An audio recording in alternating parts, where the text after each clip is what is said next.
won decisively by that 5th Dragon buff. And we already have a surprise in Champ Select here.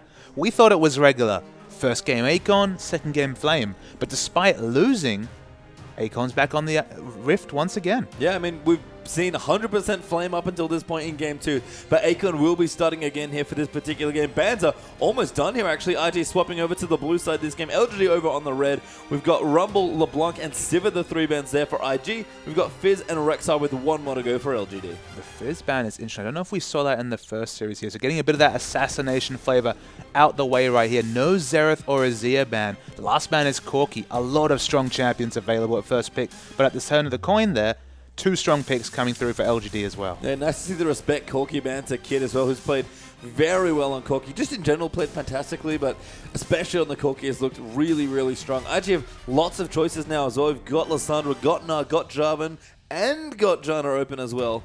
Yeah, all of those champions actually are still available, so lots to choose from here for IG. And the respect ban opens up so many different picks for LGD here. It's one of those situations where you really do feel fortunate in the red side knowing you get 2 strong champions, especially with the first pick Aurelia coming out here. That is super surprising to me. That leaves Narvan open over on the LGD side of the Castan I didn't even talk about is open here as well.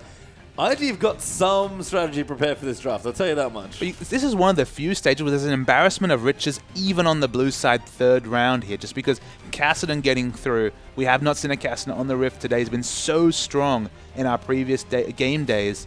The Jarvan pick maybe to stop the completed Narvan combo or another Rumble Jarvan situation coming there, so wow, just power picks everywhere. Yeah, and LGD go with the Kassadin and Jarvan, like you mentioned, 2 very strong picks, and IG still throwing curveballs in the draft. Finish their solo lanes here. They have the Janna. That's not super surprising. But Cassiopeia is getting picked up for Rookie. It makes a lot of sense. We've actually seen this Kassadin versus Cassiopeia, that's a difficult one to say, come up quite a lot there, just because in lane, the amount of laning power Cassiopeia has compared to Kassadin's slow Rod of Ages power spike that he needs means that you can really bully that Kassadin out of lane right there. And in team fights, Cassiopeia, she's almost uncharted territory. We're not really sure just how powerful she can be in a team fight once she completes those tanky items, once she gets those 500 stacks on her passive. The amount of damage that champion can put out in a fight, if that poison doesn't drop, is insane. Yeah, and looks like LGD are going to finalize these picks here as well. Gnar and Annie will be their 3rd and 4th, and this is super interesting to me just because IG picked their solo laners. They probably expect Gnar to get picked up because they could have swapped Kassadin into the top lane. They could have done a lot of things that you don't want Kassadin against Aurelia. That's a really bad matchup. So fair enough. I guess it makes sense to say, all right, just deal with this bad lane. You know, Kassadin can stay back. He can CS. It's not a huge, terrible main matchup. And Kassadin versus Aurelia is just a horrible time right there. And they get the Narvan combo as well. Oh, that's true. They do lock. What is going on in this draft? They do lock that up as well. As IG finish their picks now, Kid is going back to Ezreal, which is a very popular pick for him from all the way back in the day. And we've got a Vi back again here. Actually, no, never mind. Kakao is taking it away from Chuan, who's now got Jarvan. Okay, if this last pick comes through, it would be absolutely bizarre if we saw a Kalista come out against Kakao picking up Vi. I mean, can you think of any more? A champion with so many little mini gap closers against a champion with point-and-click CC, but this is a bit of a surreal draft where the champions that are available. I mean, Kakao taking away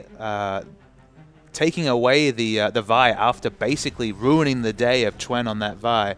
And yep, the Kallista's locked in, so I got nothing to say, Base Time. This is just bizarre. I agree. We could have had Nunu back as well. For Kakao would have been fine against the Jarvan. Maybe a bit more of a different flavor here for IG in terms of team comp. Maybe that's what we'll look here to start things off. What is IG's comp doing significantly differently than their last one? Because it is very different. It is very different. There's a lot of dive this time. You know, with the Vi, especially in the Aurelia, they're going to be trying to get in the backline. This is the first game, I believe, we've seen Pokemon on Aurelia. We've seen mostly Pokemon on Rumble and Maokai duty, so it'll be interesting to see him on the same sort of tanky laner, but still with a bit more of a carry and dive flavor in that Aurelia right there. The Cassiopeia is kind of the big question mark here, just because I feel like Cassiopeia might actually be kind of a secondary disengage champion. If she just stands next to the Ezreal, they can poke and do damage in the backline, and the Petrifying Gaze is such a wonderful counter initiation tool. So there's a lot of different flavors on the side of both teams right here, but the insistence on going for that late Vi pick, and then for LGD to have their AD carry choice and choose Kalista into Vi, that dynamic is just up in the air for me at the end of the draft. Yeah, I mean, I said the Imp is, sort of feeling out the champion, getting used to it. Clearly likes it as well because he's willing to pick it into this Vi.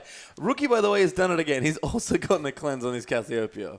I mean, Cleanse Cassiopeia was actually what Cool was running, as you mentioned earlier right there. Again, so much consistent damage. If you let that poison drop, you lose the damage. So if you Cleanse, another ability to get back in the middle of the fight, keep your poison stacks up, and do all that damage. But with that, let's get straight into game 2.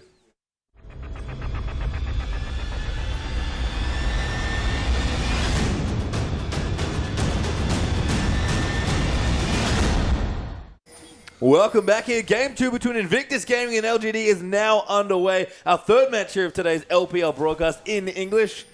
And Invictus Gaming up a game. It took quite a while for them to close it up, but they closed it out incredibly well, taking the 5th dragon and wiping the floor with LGD. LGD, let's see if they can answer back. They've got a very interesting draft. Both teams have picked quite interestingly to kick off this second game. I mean, it was a very surreal first game with the first mid-outer turret falling at 35 minutes into the game, but the draft here has thrown curveball after curveball. So many champions escaping the picks and bans from the meta picks. We're still on 4.21, and so many champions that we've seen contested first pick, first ban coming through. Now, as we see LGD, they're trying to make an aggressive move into the top side of the IG jungle. Yeah, we've seen what PYL can do early on as an Annie. I think he level 1 ganked or level 2 ganked the mid lane with a couple of his teammates in an earlier series. So PYL, the strategic genius, no stranger to some creative level 1s, and this is very aggressive by LGD.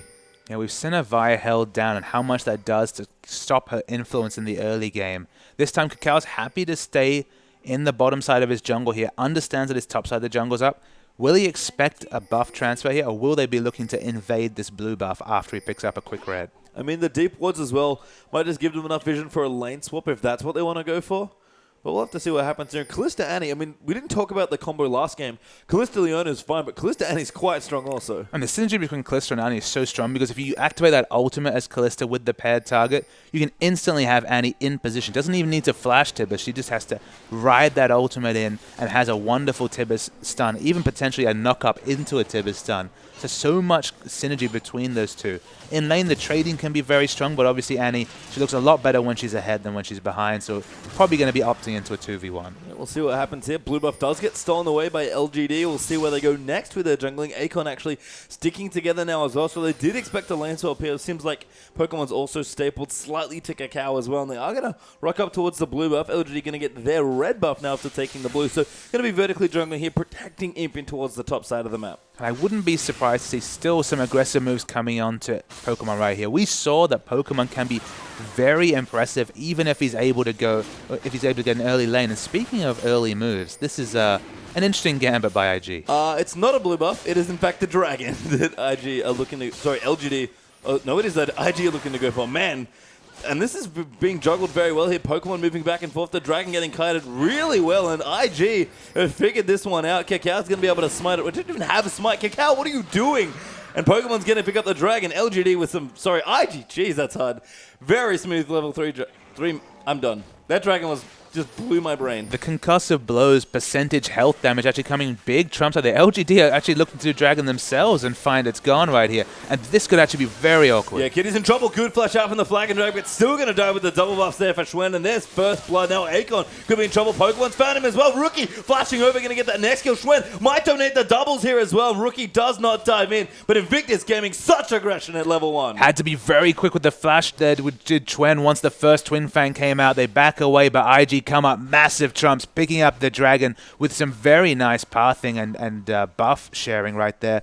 And they pick up the blue as well, so they're doing very well for themselves. Well, I'll give my brain a bit of a chance to recalibrate, but what a start here for Invictus Gaming. Let's see a replay. So we see the replay right here. Kitties makes an awkward flash just because he wants to flash out of the EQ combo. He's not far enough away from the wall. Is only level 1 and dies right here. Once they hit the poison on Akon, you know that Rookie and Kid are going to commit. They pick that kills Twin with a smart flash. There's no way he was going to live if he didn't flash right there. So they don't actually, I believe they actually leave the blue buff up, but the dragon is a massive win for IG. Yeah, and Invictus Gaming, maybe a bit sad they didn't get, oh no, they did get an early dragon in the last game. That early dragon has really blown my brain, as I said here. Schwen will return to his blue. Did get it stolen, by the way, just has the little minions left. It's just a very interesting and smart move. We don't see teams attempt that early dragon. Of course, on later patches, it's very hard to juggle that aggro right there. But the concussive blows from Vi being able to do the full damage, the percentage health damage on auto there. Aurelia very tanky, able to trade hits very well. It was a smart pickup, But I mean, we've seen early dragons before not necessarily lead to a decisive advantage just because it's not that early gold. It's not 1,200 gold in the pocket. It's not even the 900 gold of yore in the pocket. So it's all about using that stats for impressive laning. And in a 2v2 situation, a different 2v2 situation, of course, it is the top lane and the AD carry right here. Ezreal and Kitties really need to extend this advantage. And a great point about early dragons as well. It's going to be very important to see how IG handle the next dragon after this one because, of course, they have the exact timer. LG will have a decent idea, but Invictus Gaming have a chance to very quickly snowball that advantage if they want to. So we'll see if they can keep on top of that timer and really hammer home the early advantage that they've gotten for themselves. Yeah, and worth noting that that's an early dragon advantage after winning because of a 5-dragon buff. So they definitely set themselves up to succeed, but Kakal's going in aggressively at the top. Imp in a lot of trouble with the Kalista at level 5. Actually happy to maybe go back in for the 1v2. Kakao had a good bit of pressure, but Pokemon only level 2, Vi only level 3. Imp is very strong right now, solo in the top lane. It was actually the sum of the levels of the two opponents right there. So they were actually smart to back off if they realized they had no more CC available right there, especially with the counter gank potential coming out from Twen. Yeah, they have spotted Twen off though, so Jarvan will not be impacting that lane right now unless they look for a dive onto Pokemon, who does have his flash, but Imp going to get aggressive, continue to push in, slightly ahead on CS, so the lane swap, giving Imp the farm that he wanted here, so good work from LGD to spot that swap out, but Imp actually maybe no, never mind that, Schwen actually, not going to gank his own teammate, and Imp will continue farming here. Kalista, more of that late game carry, is going to be much happier here with what's going on. So Wayless is a very seasoned Kassadin player, but I'm super surprised to see him so confident as to pick up a tier in a Cassiopeia matchup. The moment that he gets poisoned once, he's going to be losing half his health in trades right here. So to go for the greedy tier option, of course, his mana, his ultimate does have very impressive mana damage scaling, but he's going to have to wait so passively in this lane. There's no way the Flask is going to be enough sustain if Rookie can ever confirm that poison and get the Twin Fangs in. Rookie's playing very safe though without his flash, which is sort of one of the weaknesses of Cassiopeia. She's a very easy gank, especially when she's flashless. You can make some sweet 1v2 plays when you have your ulti if they kind of misplay that gank, but Wayless is going to pop off, get some wards down as well. And Rookie, until that flash comes back out, is probably going to be playing quite safe. There's also the other side of the coin in that if you mess up a gank on Cassiopeia, she does have that double kill potential. If you dive a turret, if you go too deep and get that, and she hits that petrifying gaze, there's a lot of counter-engage potential there. So there's a lot of different factors right here. It's interesting to see PYL actually standing outside of vision completely here because the Kalista ult is available. That's true. They could actually ride the Annie in. Imp is level 6 very swiftly in this game. And now Pilware has revealed himself off. Level 3 on the Annie, not too bad. Imp's going to keep farming up. The next dragon's up in 1 minute 30. So LGD looking to get vision early on around the area. Don't have the exact time I remember from the early dragon that IG did. And Kakao almost level 6 as well. He might be there in time for the dragon fight. We do see pings onto Twen right here. Rookie is playing slightly passive because he does expect the gank to come in from Twen while his flash is up right here. So if anything, Kassadin's getting away with that very selfish early item purchase right here. He's actually winning in trade pokes and even in CS despite the matchup. Yeah, Rookie with his tier going as well. Does need a bit of time to power up, so Cassiopeia will feel good, but looks like MPOL might have been near the mid lane as well. Rookie is sort of being starved of vision around this mid lane, and until LGD really commit to something, and I don't think they're going for an early dragon without a pick, Rookie does actually have to play quite safely here. He does have to play safely, but there's kind of that awkward position between playing safely and smartly in lane and letting a Kassadin free farm. And that's where Wayless is really playing this lane smart right here. He's already put 3 points into the Force Pulse. He's already stopped maxing the Q here. So he's comfortable in his damage trades. And he's just trying to take advantage of the fact that Rookie's always going to spam spells on that Cassiopeia. And he's going to have some counter wave push with the Force Pulse. Yeah, LGD do clear some wards out there as well. So POL now level 4.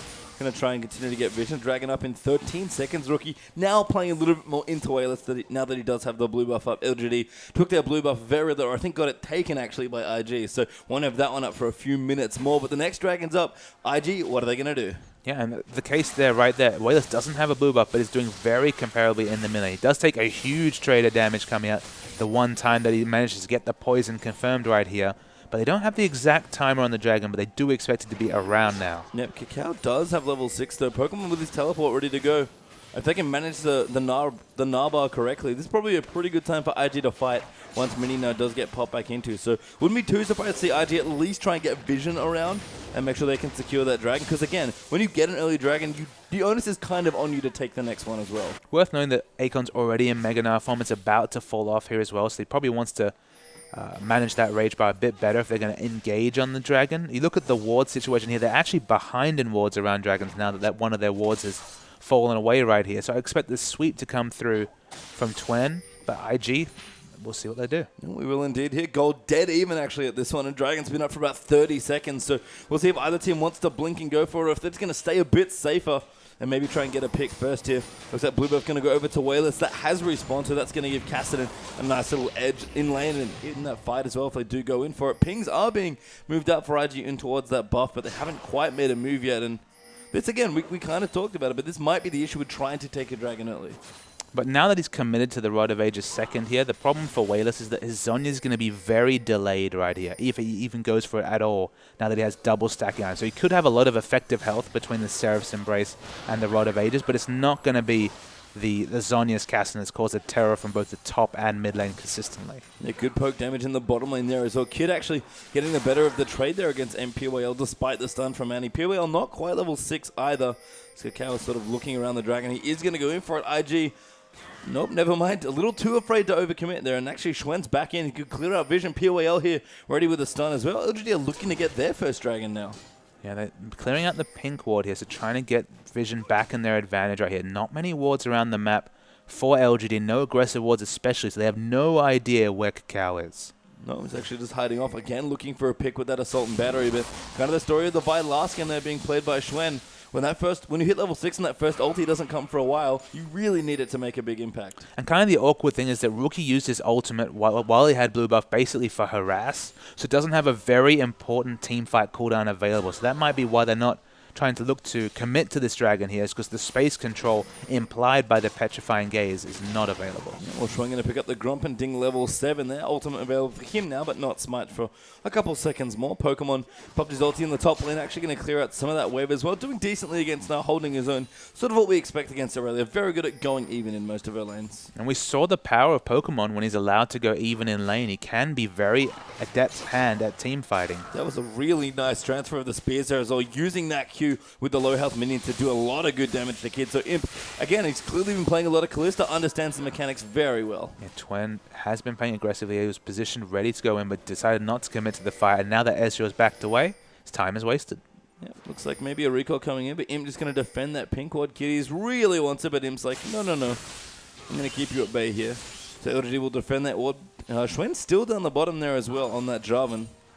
Maybe look to recall now. And again, the game's sort of going back to the point it did in game 1. A very passive, 10 minutes of farming here. And last time it broke from big dragon fights with a lot of control, but there's only one dragon done in this game. It was the first one that LGD did at 3 minutes. There's a really small adaptation here that might be unintentional, but I'm going to assume it was intentional. The Kid, he's not going for blue Ezreal out here. We haven't seen an Ezreal without a tier for a very long time, but maybe with the fact that Cassiopeia is going to be scaling up in the mid lane, with the fact that they're against a Cassin that will reach a critical mass, going for the power spike right now with the Rush Trinity Force, maybe that's just to negate any sort of mid-game hole for Kid. Imp in a little bit of trouble. PYL going to get ulted here, but Imp's way too low to go back in.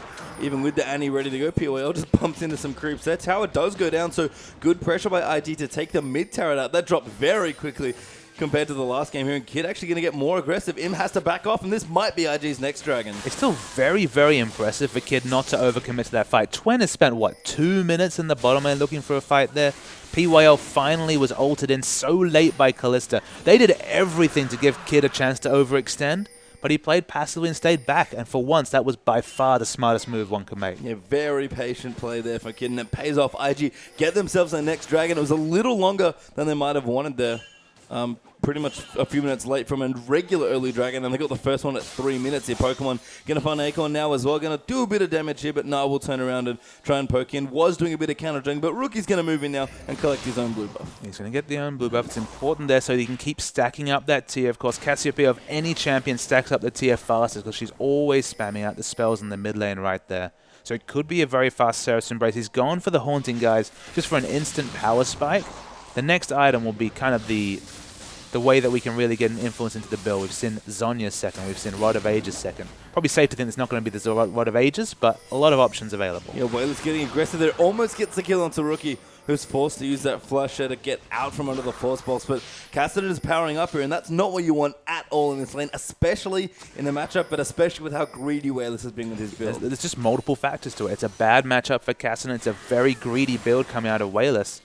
But Rookie hasn't punished him here, and he may pay the price for that. When this Cassidy gets going, gets full build, once it's Rod of Ages, Seraph's Embrace, and Azonia, you can go straight into the front line. Your Rift Ward will be doing super impressive damage, just a lot higher than you'd calculate normally from a Kassadin, and then you still have the stasis. Pokemon going in actually could get stunned up and does do so by PYL. Pops the ulti there, Azoka. Cal looking to go back in and initiate there. Annie very low, but does have her ulti.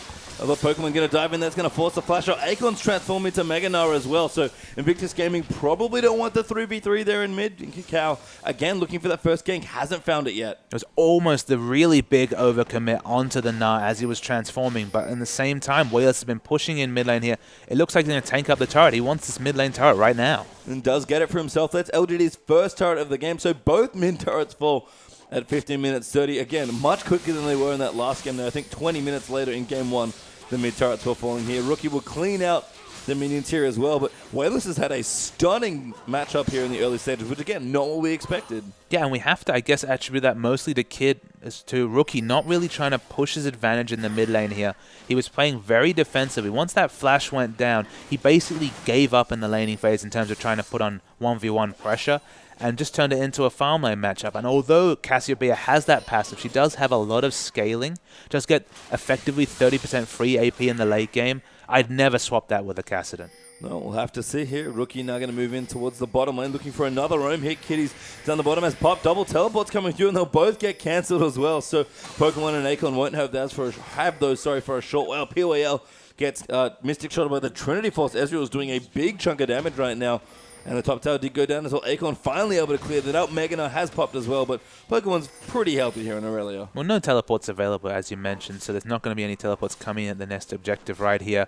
Pokemon struggling in the 1v1 against Acorn. We've seen this matchup go both ways, usually in the form of Aurelia, but Acorn's in trouble. Yeah, Imp again, really nice harass there, and Acorn's actually dead there. Cacao finally makes his way in using the ulti, and able to get that first kill for himself. Yeah, I mean, the Salt and Battery is coming out very late in these games, but it could prove a critical cooldown because Cacao in team fights will always be going for Imp. That's going to be the consistent target, just like Crystal's Draven was always the target for those Assault and Batteries right there. And whether they have that secondary engage, if Pokemon gets to the point where he has the Trinity Force, can be the dive buddy for Vi, it'll validate the Vi pick. But if Cacao is able to be peeled off by this LGD team, and they can't assassinate that Imp, it's going to be very hard for them to get on top of him. Kitty down the bottom with Kitty. He's farming up very nicely, slightly behind Imp, but has already picked up an early Trinity Force, so kind of looking to negate a little bit of the power dip like you mentioned there, as Rookie is looking to scale, it seems like, with the way he's been playing, and just the build that he's going for as well. It'll be interesting to see the second item coming through for Kid right here. Will it be the Bloodthirster just to really accentuate the poke there, or the Blade the Ruined King for a bit of peel potential? It's just been so long since we've seen the early Trinity Force Ross Ezreal with no Muramana transform to speak of. Kind of opens up a lot of builds here for Kid. Yeah, Pokemon's got his own Trinity Force as well, and Dragon's up in a minute 30, so the mid-game's going to look pretty strong here for Invictus Gaming if they can force a fight around the Dragon, and that will give them their third straight Dragon as well. LGD now the ones potentially getting shut out of that objective, but Imp's farming up here. His Infinity Edge has got to be basically done by now at this point. He's got the Avarice Blade as well for a bit of extra gold, so things looking good. There's the gold coming through for Imp. That Infinity Edge is done. And it's not a word that we often speak about when we're talking about Ezreal comps, the mid-game power spike, but Trinity Force is the signal that the mid-game is on. And 18 minutes to have double Trinity Force completed here, and already have those two Dragon Buffs. They're really in a position to secure the third one, even though the Rod of Ages is now completed on Wayless. Yeah, Wayless is the one that's scaling up for his team as well. I suppose Rookie is as well with his Archangel's now done, looking to get eventually into that Ceros. But Cacao is the one I'm a little bit worried about here around that Dragon fight. He's very squishy right now with just his jungle item, some Mobies, and a Brutalizer going for a bit more of an aggressive vibe. Yeah, a Brutalizer over the Brutalizer that was involved in the Warrior transform right here. So he's gone all in on the burst damage here, trying to do respectable damage to Imp. I don't know, I personally would prefer a Trinity Force if you're going to go damage vibe, but maybe committing too much gold towards a Trinity Force in competitive might be a problem. If he moves on towards tanky items right here, he should be okay, but I'm thinking with that completed Archangel Staff right there, we're going to see a Ceros very shortly. Yeah, he's a bit far off it, but a Giant Spelt, will do wonders for Kakao, say, at the next Dragon fight. But Dragon's up right now, so if IG want to fight, they're going to have to fight for it now. POL looking aggressive, and Kid again playing so patiently here. Schwen is back down in the bush, and he's been waiting here for quite a long time. Yeah, we'll look at Rookie and say, look, you played too passive in this lane, but Kid has played exactly the correct amount of passive in this bottom lane, because Twen has been there. It's one of those situations where whenever there's a bush, right, it could be the Garen, it could not be the Garen, but Twen has always been there. Jarvan has always been sitting in the bottom lane, ready to collapse and get the kill, and Kid's given him nothing. Yeah, Dragon here now is back as well. Wayless still stacking up, does do decent damage, can clean up teamfights quite well. So LGD probably feeling fairly confident to try and contest for this Dragon as well. Both teams actually have some pretty good looks as far as item builds go, with both of them sort of having scaling APs, and the ADs looking pretty strong in their mid-game right now. So we'll see what happens here, but IG, if they get a third Dragon going, that really does push the snowball down the hill. Yeah, we see that he's complemented the Trinity Force with the Bilgewater here, so it's going to be Blair the Ruin King second on Ezreal, help him self-peel against Gnar and Jarvan, who are both going to be diving in to get him. So as long as he can avoid the Kalista ultimate into the Anti-Tibbers, should be very safe in these fights. IG do start their next Dragon as well. Schwen, we'll see them. Kakao's going to get right out of the pit there with the Vault Breaker, and Tron's like, hey, thanks, we started the Dragon for me. Imp down here as well, going to look to help secure with the render. That might just go over to LGD. There's no one else really left. Kakao's going in, but Schwen does secure the Dragon. He's going to get dunked on, gets almost deleted there by Kakao, doing so much damage with effectively double brutalizer. Akon going in though, slaps Rookie into the wall, but he cleanses out of it immediately. POL is going to go back in now as well, but Pokemon's diving in onto him. There's a reset there for Kid. He's using a monster. POL very low as well. Wayland's going to dive in onto Kid. Going to look for that next kill. That Pokemon on top of him. Rookie goes down there to Imp, who's kited his way all the way back towards the Dragon Pit. And now Kid's looking to go down as well. The Random is going to be enough. Kid's going to go back in. A good dodge though, but the auto attack will secure it. Now Pokemon going to get another kill. It's 4 for 3 right now. Akon might make it 4 for 3. Whoa. Massive fight. 4 for 4 right there. Thank you. But only a support alive for IG. It's Akon that picks up the last exit kill right there. It looked like it was going to be Wailers cleaning up the fight, but Aurelia is still quite strong. Pokemon positioned very defensively in that long, drawn-out fight. Was able to get the exit kills, though. And that Trinity Force power spike came up trumps. Well, I'm certainly glad you can do Matt's Papa Smith, because I clearly can't. But what a bloodbath there for Invictus, for both teams actually around that Dragon fight. Crucially, though, a Dragon did finally go over to LGD, so they will not be shut out of that objective. And now with a bit of a gold lead stacking up as well. Let's see that again. So we see the replay here. After he falls so low to the Dragon, they instantly explode the Jarvan with that Trinity Force damage coming out from Ezreal right here. Really split up LGD, but of course they have the advantage of POL at any point being able to get the perfect Tibbers. Gets the 3-man Tibbers on Kid and Rookie, as we see Akon in the backline trying to take down Rookie, and always persistent damage coming out right here. Imp picks up the kill on that frontline Cassiopeia, and it looked like LGD were going to take the fight from right here, but Pokemon's so healthy, he's able to get 3 answering kills before he eventually falls. Jana walked away. Healthy enough, but a 4 for 4 overall. Yeah, Akon finally getting the last kill there as well. I have to say, Imp's Kalistas look very impressive. Even though they lost game 1, I was very impressed with his mechanics in that fight. Not only was he dancing around everyone, but he applied Rend so consistently without a Hurricane. Well, it was one of those situations where he knew that Assault and Battery was on cooldown. He didn't have to worry about the dive potential coming out from Kakao, and Pokemon was not able to fully commit his attention to killing Imp at the start of the fight. That situation probably won't happen again in any real team fight. We will expect the Assault and Battery to be used exclusively onto Imp right there, but when he's allowed to free hit, we start to see the damage potential of that Kalista. Yeah, the Seraphs is up now for Rookie as well, so Cassiopeia is getting stronger here for Invictus Gaming. Kakao now with that giant spell that he probably wish he had a few minutes ago is looking a lot tankier here, so is now swapping out from the damage in towards being much tankier. Great lane ward there for LGD. Will spot Kakao coming in as well. And again, another low structure game here early on in this one. LG can look for their second turret of the game. But I mean, look down at Wayless right here. He also has the Seraph's Embrace. To have a Seraph's Embrace at 23 minutes on Casson, who doesn't have anywhere near the spammable spells that Cassiopeia has, is actually massive for Wayless. Wayless is hugely overtuned. I believe he's about 2 to 3 minutes away from having that Rod of Ages completely transformed as well right here. The frontline damage from Wayless is massive at this point. 4-man gank through up towards the top, although LGD will kind of back away from it. And there's Wayless, like you mentioned.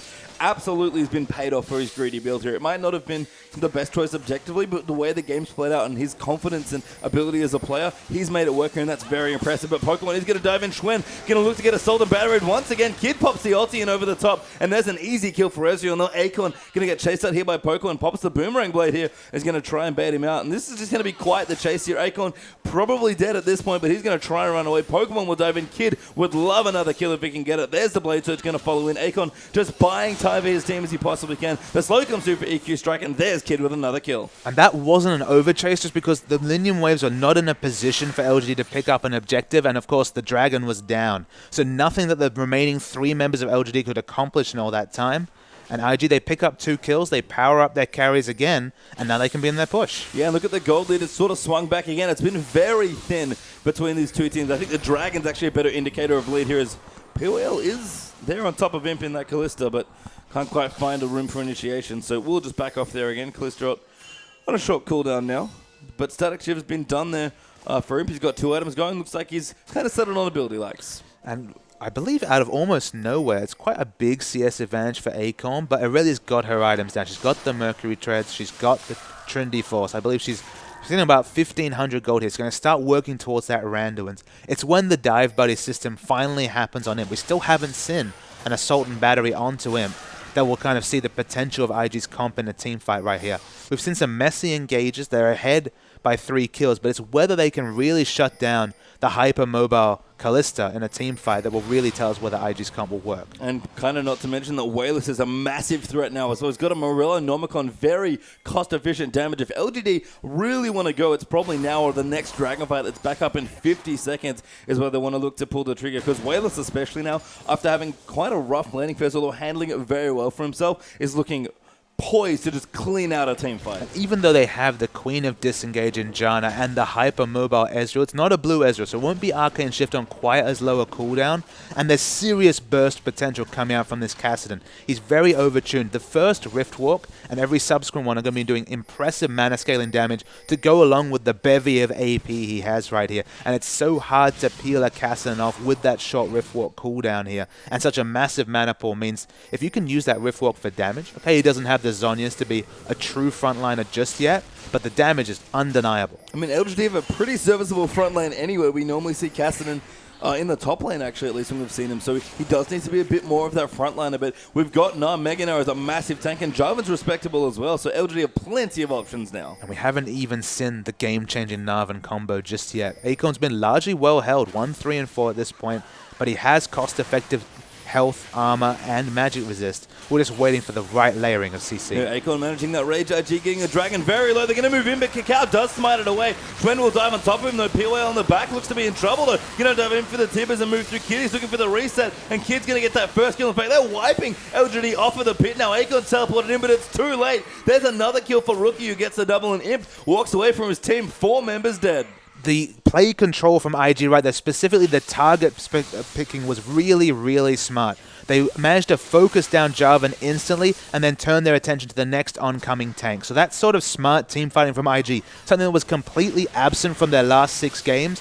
Won them a clear 4-0, and they're going to rush down this Baron. Yeah, Baron's getting it look very low here. Rookie going to dish out the damage here. Abyssal Scepter on this Cassiopeia as well, so really had a big mid-game fight. Pokemon's actually teleporting off to fend Imp off down to the bottom lane, and those Baron-up minions going to be pretty good at defending Kalista off the turret. It'd be a massive result for IG to take the 2-0 in this series against the much more fancied LGD. We're going to see a replay right here. It's a really interesting fight. So instantly we see in the backline right here, they tried to get the assassination on Kid, but Jarvan died instantly, and it's the Assault and Battery used on Wayless. He doesn't have Zhonya's. That's the difference between this greedy build that Wayless has gone for and having no Zhonya's whatsoever. As down the bot lane, we saw the beginnings of this trade, but Pokemon, from half health with Janna's help, actually able to pick off LGD's Imp. Very nice 1v1. Unfortunately, missed that one off screen, but Pokemon is really stepping up in these last 2 games, you have to say. First on his trademark marker, which we sort of expected, but this Aurelia looking pretty sharp here, and poor Imp getting greedy trying to take up the turret. Did do so,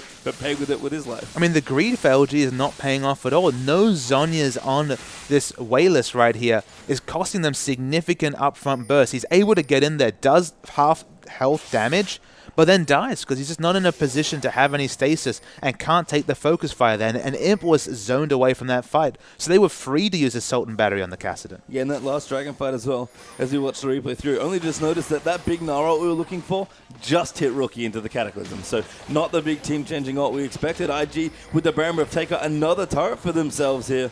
Looking with a good gold lead now, 4,000 gold up. IG looking good here. Momentum here to push themselves to a 2-0 victory. Yeah, they're playing as a team, and that was almost completely absent. We saw those shots of them between games having a lot of verbal disagreements in their last series lost, and we thought, all right, this team might be falling apart right in front of us. But they've regrouped.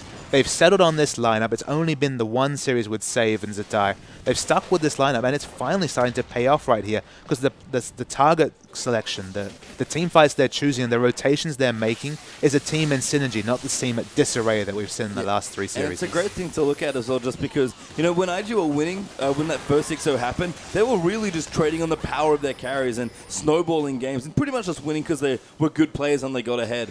The last few losses have looked definitely scattered. Kakao especially has not had the cleanest of performances in the last week, but this is a very different IG, and I jokingly said last game they learned how to team fight, but that's true. They look so much more together now. And I'll be very surprised to see a team after this series leave Pokemon to his own devices. Once again, he may be behind in CS, 36 behind in CS, but as Aurelia right here, he's playing his teamfight role so well, and the difference in that EDG versus IG series is that, you know, Pokemon tried to play his role in a fight, but he had one item compared to three. He was 3,000 gold behind. And if you try to play a peel or initiation role with no items, you just die instantly. You die in the crossfire. It looks like you have no idea what you're doing. But when you have the items and you're appropriately tuned like he is here, Trinity Force, Randuin's Omen, the Spectre's Cowl, and Merc Treads, he's able to be a team fight general, and he's able to really control aggro in these long, drawn-out fights. Yeah, so we're going to take stock of just where IG are in this game as well. A strong lead here for them of about 6,000 gold, 13-5 in kills, with 5-4 now in turrets.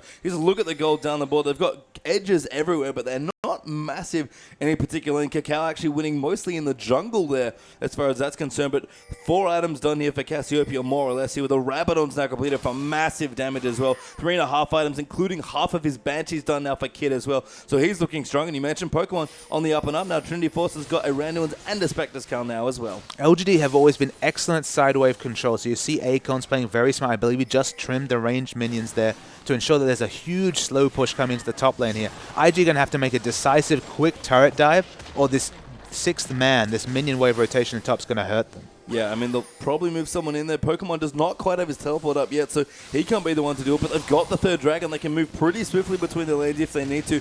Good taking of the tier 2 turret there as well. I love Kakao pressuring aggressively as Vi behind the turret and just sort of zoning them out from it. And this is the one thing that was sort of missing in the game that made it drag out quite a long time. The siege potential wasn't quite there, and the teams weren't willing to dive. But IG, in that game, knew they had the 5th dragon to rely on. This time, though, being much more proactive about their sieging. We saw the Ezreal ultimate come through to start to trim that wave. I believe it's still pushing towards IG's turret here. So they have to send a member. They're going to send Pokemon to relieve some pressure right there. Again, this buys LGD some time to breathe, some time to farm up, to start getting move their weight, their wards forward, and spend their gold right here because they've been on the back foot this whole game. They cannot afford to give any more dragons though. It's 3-1. If it gets to 4, the timer starts. Yeah, we saw what happened last time, and Akon here is about to transform into Meganar. Probably not the best target here for IG to try and lock down for a pick, especially with the Banshee's Veil done now for Nara as well. So we'll move IG back here, Dragon back up in 20 seconds. Pokemon, of course, trimming that top wave, going to get a lot of CS for himself, actually catch up, but only 30 behind now against Akon, who's, again, had 2 really strong games, but hasn't quite converted. Oh, actually, that might be a catch on a POA. Callisto is available, so good job by IG not overcommitting to that kill. They're not overcommitting. They know they have Pokemon in the top lane right here, and they don't have aggressive vision to actually see where LGD is retreating to right here. They would prefer to have a deep ward so they could have Pokemon go for the flank, but with the Scrying Orb, they know where LGD is at. They can take the dragon uncontested, and they're going to start pushing in right here. The timer is on. 6 minutes until the 5th dragon comes. Yeah, and that might not even be time that IG needs to wait for here as well. They've just grown their lead. Pokemon did a great job pushing that wave back into its LGD's turret now, and still have the teleport if they did try and start a dragon fight. So we'll see what LGD can get done here. Imp does have decent damage items here. He's kind of at the big power point for a lot of these later game carries here. 3.5 items, that Vampiric Scepter especially, really means that any items from Imp from now on are just gravy as far as his build's concerned, but there's still not enough, and this big Cassidy has not had the impact in teamfights. And look, in a right-click war, you definitely hand it over to Imp just because he's going for a traditional AD carry build compared to the more poke-orientated build Kid has right here. But he's not been needed to get in the midst of it and get the right-click ganks on a strong tank. Surprising when you have Gnar Jarvan in the front line, but this Jarvan doesn't have a lot of armor right here. He does fall quite easily in the AoE. And Gnar, Akon just hasn't been able to get the big Gnar onto either Kid or Rookie. He hasn't been able to get the double carries. And then that's partly the smart play from IG in terms of positioning in a team fight. But if he's able to get on top of Kid, Kid does not have a tank buster build right here. He needs an Infinity Edge or some other way to force his way through the super tanky Gnar in the front line. And with all that as well for AD's comp, I'd love that Rookie's going for big damage on his build as well, trying to supplement a bit of the damage that Kid can't quite do yet with his Ezreal build here. And IG are looking very strong. The Baron is actually up in 5 more seconds, or maybe that's their next target. Yeah, the minion wave and bottom lane is pushing well in their advantage. They've controlled that well.